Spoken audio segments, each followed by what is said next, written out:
was supposed to be up here supporting my brothers, but, you know, Mom's already saying to me, keep them in line, Kelly. So, just want to thank everyone for being here today. Love you all.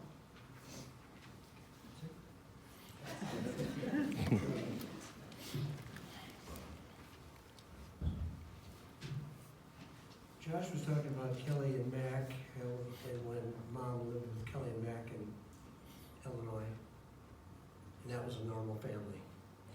The last 10 years, Mom's lived with us, me and Kim. And so here's how this goes. I'll give you a normal day. I'm a sports photographer. I do a lot of my editing at night, most all night. I got a couple of my photographers here, Dave and Mark, which I really appreciate. And they know my lifestyle. They've become friends with my mom. My mom loves everybody, that's for sure. So my schedule is I work all night usually, and then so on and so forth. So at 10 o'clock at night, my mom goes to bed, okay? Her words to me are, get to bed. I don't want you up staying up all night. So the next thing I hear at 7 o'clock in the morning, my mom coming out of her room. What are you still doing up? You know, I told you to go to bed last night. And so at that point, I do go to bed. So about 1:30 in the afternoon, I have my mom wake me up. And so she says, what do you want today? Oatmeal or cream of wheat? Huh? Who's taking care of who, right? So she'll fix that. While I'm eating my oatmeal or cream of wheat, we're watching Let's Make a Deal. And after that, we watch Johnny Hagee. And then our life starts getting normal again. But anyway, I can remember my dad taking me into the garage before he died. And he said, I want you to take care of your mom, you know, if something happens to me. And over the last 10 years, I mean, Mom has been our staple, and she's taken care of Kate and I. And that's been interesting. But I've got a couple things that are pretty unique, sort of humorous.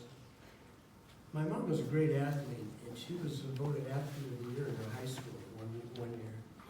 And she played softball, field hockey, tennis, and she was the ping pong champion of the school.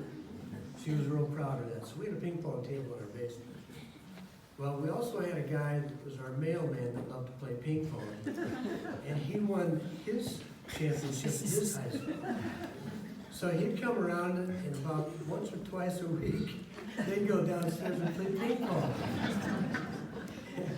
His name was, what was his name? Willie Panickerford. Todd knows him. So Willie would come around, you know, and he's supposed to be delivering mail. You know, nothing stops the mail. Just stop the mail. So he went down there. He could never beat my mom. He was so frustrated. You know, actually, the only ones that ever beat my mom were my little brother and me. And once in a while, she let my dad win. And when they talk about my mom playing baseball with these guys, the Sandlot guys, there was 2 Major League Baseball players on.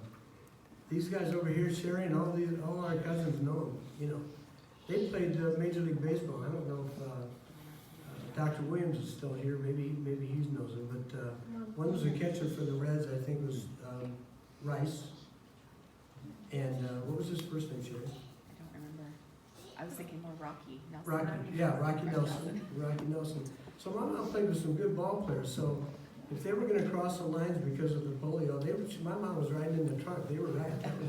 That was a great story. So anyway, that was pretty unique. So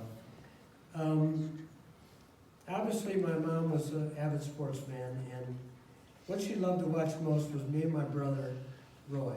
And maybe many of you don't know this, but my brother and I called each other Roy. And that's sort of unique. And how we got that was, we're in church in this revival at our church, and there's this old guy there named Roy. And he was old. He he got blessed one day and jumped over the pew, you know? And from that point, Roy was our hero. We started calling each other Roy, you know? So, and we still do. We still do.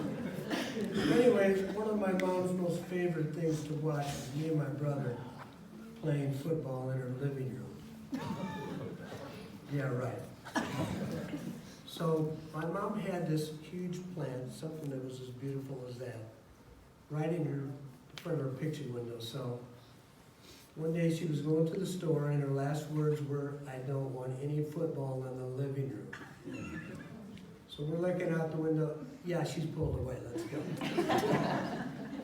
So we start playing football, and lo and behold, what was the thing we toppled over was her huge big plant. And as she was driving back home from the store, we're sweeping the mud out the front door. So she loved us after that. She's a mom who loved us. One last thing, she was a big Ohio State fan, and yesterday, if anybody saw the game, it came down, Ohio State didn't play very well, and they were playing Maryland. And it came down to Ohio State was winning by 1 point, and Maryland had a chance to win the game if they converted the 2-point conversion after their touchdown. And we're all holding our breath. And as the play unfolded, Maryland had a guy in the end zone, nobody around him at all. You could have pitched the ball underhand to him and won the game. But as he threw the pass, my mom reached down from heaven.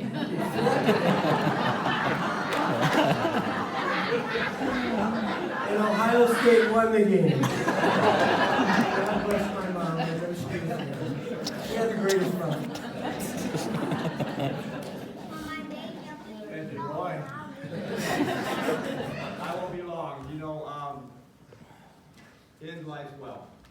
Mom had to say one thing, it's end life well. And she did. And we traveled as a group and sang, you couldn't believe, 40 years ago as kids, high school. And we would always close the service a special way. And I would like to do that today. First off, though, before we do that, we're not closing the service, but we're closing my part. I'd like us to stand and give God a round of applause and ovation and thank God for this life that has passed through our midst.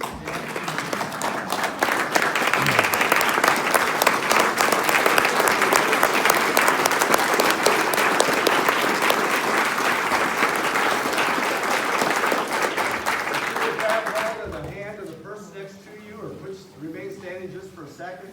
Put your arm around. We used to close our services out this way, and Mom would know exactly what's going on. You know, there's no greater opportunity you have than the hand you're holding right now. You have this moment, and the arm that you put your arm around, maybe it's your wife, maybe it's a kid, maybe it's somebody you don't know and you think they've been coughing the whole service. I gotta put my arm around them. Because Gaither said we have this moment to hold in our hands and to touch as it slips through our fingers like sand. Yesterday's gone. Tomorrow may never come. But we have this moment today. We thank you for coming today. We thank you for being part of Mom's life. And we just love you today. Thank you very much.